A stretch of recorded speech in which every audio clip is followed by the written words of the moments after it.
Hello everyone, today we're going to talk about the Light Dragon on Blue Protocol Star Resonance, which is the latest raid available in China's server right now. This video is recorded on hard mode, which has more mechanics requirement than the normal version. However, there's going to be another Nightmare mode coming into the futures that drop level 80 gear instead of level 60 gear. Starting into the raid, we're gonna group ourselves like this, where the melee DPS is gonna stand on the center of the map, while the range DPS stand closer to the outer side of the map. This is gonna be called the inner and the outer zone, and will be important for the first mechanic coming up later. Drawing it on the map looks something like this, and there's also gonna be a poop zones located at the bottom of the map for the upcoming mechanics. In my opinion, this is the raid that requires the most amount of team coordination currently available in the game. However, when the mechanics is done properly, overall the raid is actually pretty easy and arguably easier than some of the other raids that are a little more punishing when it's come down to regular moves. Regardless, the first major mechanics is gonna come up right here, which is gonna be the portal mechanics. A range DPS and a melee DPS individually is gonna get marked. It's pretty much always going to be a melee and a ranged person getting marked, and they have to drop these crystals correspondingly onto the center of the map and on the outer ring of the map. This is going to be called the inner crystals and the outer crystals, and it's going to be used for the first mechanics.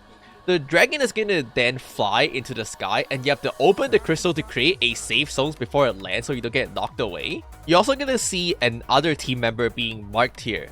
This is going to be the poop, and they have to basically move to the back of the map where we previously talked about to drop the poop so that they will not interrupt the rest of the raid. With that being said, coming up into the first mechanics, which is going to be light gathering. A light barrier is going to start closing in from the outer side of the map into the middle, and you have to use the middle crystals to teleport onto the outer crystals to teleport over the barrier, otherwise the barrier will pretty much one-shot you. Coming out of the crystals, you want to make sure that your team is not moving and actually bait and wait for the dragon to come over. That is because there's going to be a stack mechanics on the rest circle here that you have to stack on real quick. Once this is completed, we're going to basically repeat the previous mechanics once again, which is the crystals mechanics. So as a reminder, a melee and a ranged person is going to get marked, and one of you guys have to drop it into the center of the map, and the other person has to drop it onto the outer ring of the map. The main difference for this mechanics compared to the previous one is that instead of the light barrier coming in from the outer corners into the center of the map, it's actually going to be the opposite, where it is going to start from the center of the map and expand outward toward the corner of the map. So here you're going to have to gather on the outer crystals, and you have to reversely teleport into the center of the map. And this is one of the biggest reasons why it is important for the person who is dropping the crystals to drop it as close as to the center as possible. Otherwise, you're going to see people teleporting a little too fast and they are going to potentially die. DPS continue here, and we're going to run into the same stacks mechanics as before. And at this time, I would like to remind people to subscribe to the channel if you have not yet already, as well as check out all my other social, including Twitch, Twitter, and my VTuber 210VT, and I really appreciate you guys continue to support the channel. So here's the exact same stacks mechanics as described before, so use quickly stacks to get over it. Make sure the tank is always directing the dragon breath awaiting from your team so that it's not hitting the team.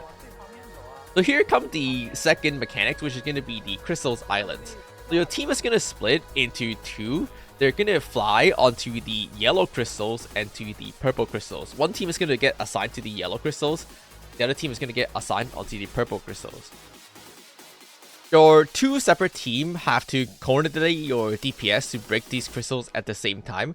The main thing when it comes down to breaking these crystals is that after your first initial DPS and you break the initial shield on these crystals, it's actually going to spawn a portal that you have to take to switch to the other side, or otherwise you're going to die.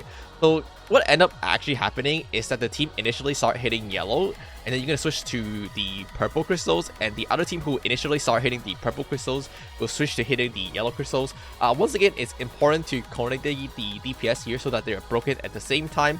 Make sure to communicate with the party how much the crystals HP are at, and when done successfully, the dragon is going to get knocked down from the sky, and you have to jump back to the center to hit the dragon. A lot of people actually are not careful when they jump here, and they actually jump off the map. So people have to make sure they are doing the double jump to jump back to the center of the map. And here on DPS basically continue until the next upcoming major mechanics. The fight pretty much continue until once again you have seen the exact same crystal mechanics as before, where one person is going to get assigned the crystals in the middle and one other person is going to get assigned for the crystals on the range. For the most part, that is basically the entire fight. However, it's another gimmick mechanics here, which is going to be the spawn of the yellow crystals.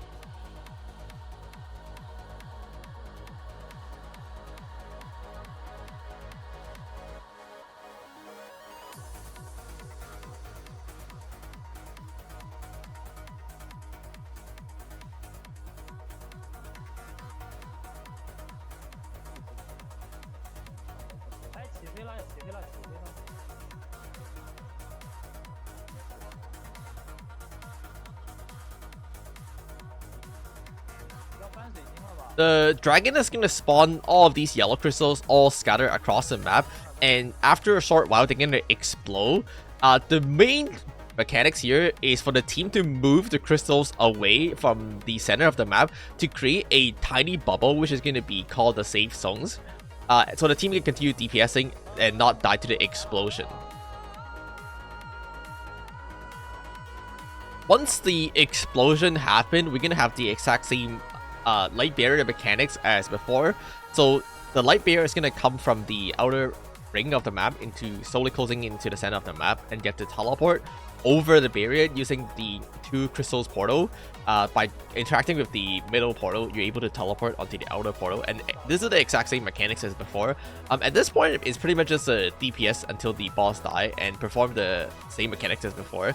The boss do enrage if you're not able to DPS it fast enough. The main cause of enraging though is usually that people are dying and then you lose DPS because people are just not doing DPS when they're dead. Otherwise, the DPS on this boss is pretty lenient. So just make sure people are not dying, and that's really it.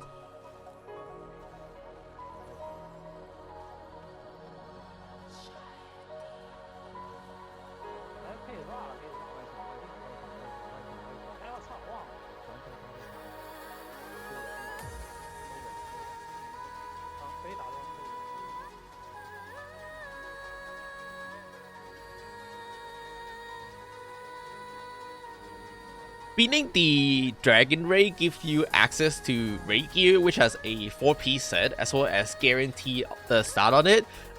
It's going to be always the 2 recommended stat for your class. So for example, for archers, for Beastmaster Archer, is always going to be Mastery and Haste, and it has a 4-piece set bonus.